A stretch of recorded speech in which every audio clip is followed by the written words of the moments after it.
and say I've that. like never done television before. Never. Guys. Yeah, so embarrassing. Can I get a stand-in husband? Yeah, seriously.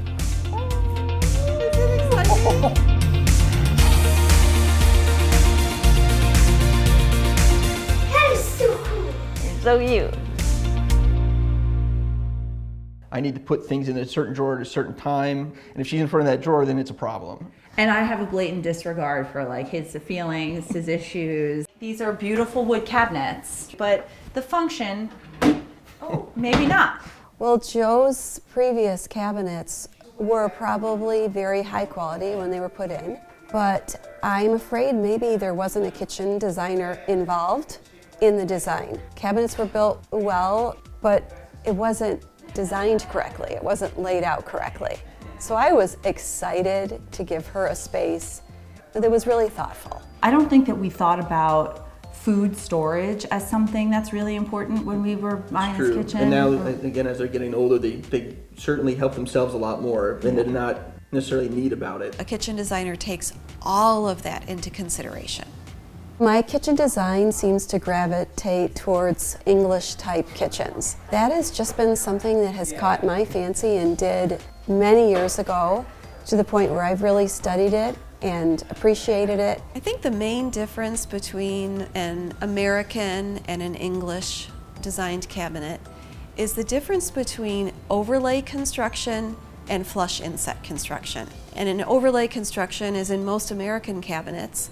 The cabinet doors and drawers lay on the face frame of the cabinet. And in flush inset construction, the doors and drawers close into the cabinet, into the face frame. Aesthetically, it just speaks to me.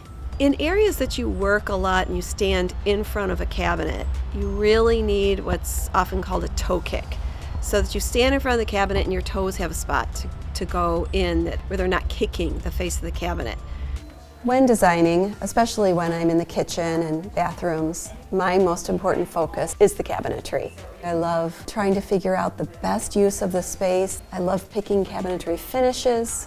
I love designing cabinetry details. I am proposing this dark blue for all this and this whole thing. And this is what I'm suggesting. Whoa. So it'll look almost like a piece of furniture. Mm-hmm. Alternatively, we could do this end wall piece in this, and the island gets the blue. Got it. So like this whole end would be the blue and that end would be the light. When you said that, like my heart skipped a beat a little bit too, because I love the idea too, but feeling almost like an armoire. Do we want to make it feel separate like that, or does it make more sense to have it all look the same so the whole room feels like it's one room? Well, I'll see that point, which is a great one, and raise you I was like, oh, this whole wall of dark, will that feel too dark? I had that concern too. Oh, look at us having the same concerns. I like continuity with a sense of surprise, and that's why I think my heart gravitated more towards the second option. This color as an island on your floor It's going to be so beautiful. Well, it's like it's absolutely it's a little dramatically gorgeous. I would not mind it on the island. Right. 1 second. right. The first step to building our dream kitchen was taking the whole thing apart. So crazy. They're filming us right now, Everett. Button up, stand straight.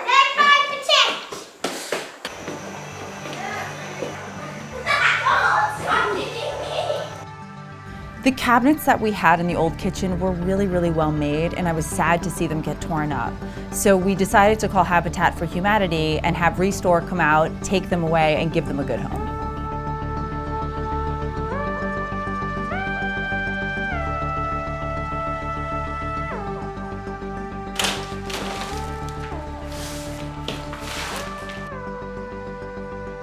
There was a wall with doors. It's not possible to put any cabinetry in front of doors, and it was an entire wall. What if I took out the doors and instead put in windows? How does that help the design? I am so excited about this new line from Pella, their Reserve line, and it is the perfect proportions, the perfect detailing, and all of a sudden, everything worked.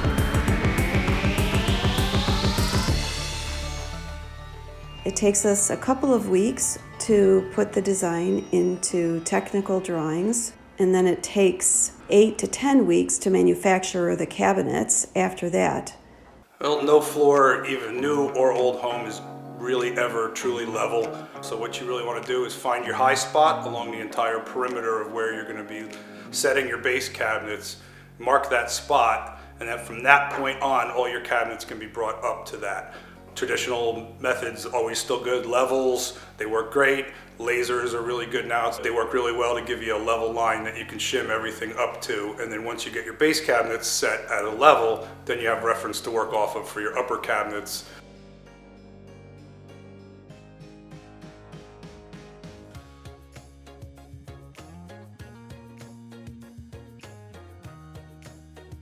When I walked in today, I actually saw what I thought I was going to see, which is pretty great.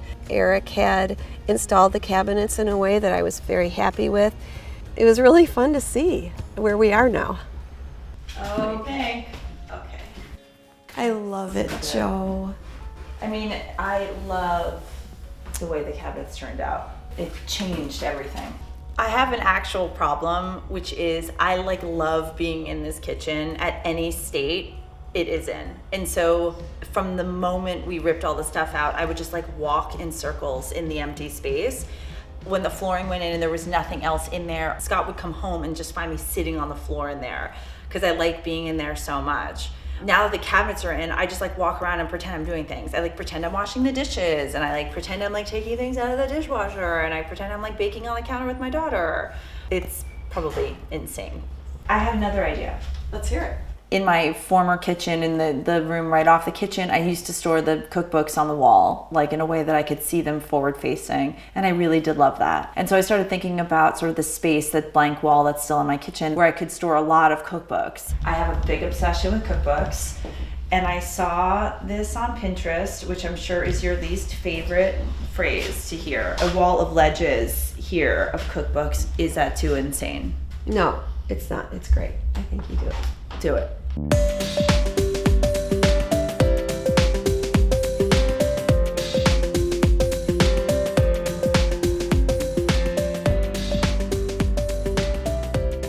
By virtue of ripping up the kitchen, we ultimately had to rip up the laundry room right next to it.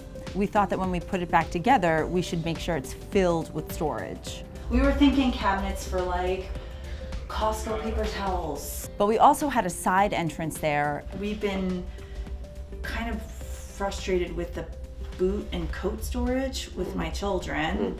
And we were could we really make this something usable? Again, I was on Pinterest, I'm sorry. And we thought it would be a good opportunity to install a mudroom of sorts. We're here at California Closets in Bernardsville, New Jersey, and Jean and I are here to meet with Shelly. Shelly's gonna help us make decisions for our mudroom and the laundry room, and I cannot wait to see how it goes. Thanks for coming to California Closets. It's good to see you. We specialize in storage for all areas of your home. Pretty much anything in your home that needs to be organized, we can do. Pantries, laundry rooms, garages, mudrooms, you name it. I know that we're gonna look at your mudroom and the laundry room, so why don't we start with materials first? Great. And then kind of go from there. So these are all the different options that we have. I'm thinking a white for the laundry space. And then I was thinking to do black for the mudroom. I love it. It's it feels like a big look. I think it's got staying power. I think it's kind of cool. Yeah. It lends a little gravity to the area. Yeah. It might feel a little scary, but I think it's really the right thing. Let the mudroom have a moment. Yeah. Over here, I can show you the design of what I'm thinking for the laundry room space. The new washer dryer are going to come on, be on this wall over here, and then you'll have storage up here for all the Costco items. Oh my gosh, all the toilet paper and ketchup we could possibly store. There'll be the room for the ketchup. Amazing. And then you've got all of these adjustable shelves here. Everything is completely concealed. It has all the storage we couldn't get in the kitchen. It's so true. It's All so of true. it. We're really maximizing this space. So these are the materials right here. I was thinking the graphite to match that gorgeous floor in there. That floor is so amazing. true. Yeah, totally. This wood Love grain is really, really pretty too. I Yeah. feel like it'll wear nicely. And this is for the laundry. Yep, that's Yeah. for the laundry space. That's great. Yep. out here in this space, I know with the kids, it'll be great to have a place for them to just to sit and put their shoes on without having, you know, a separate bench in that space. Yep. I think it's also great that this is all concealed storage space So because much, this is in a hallway. Just stash it. Yeah, and just having the doors on there just makes it just super clean and super refined. Yep. It's interesting. I never would have thought of black.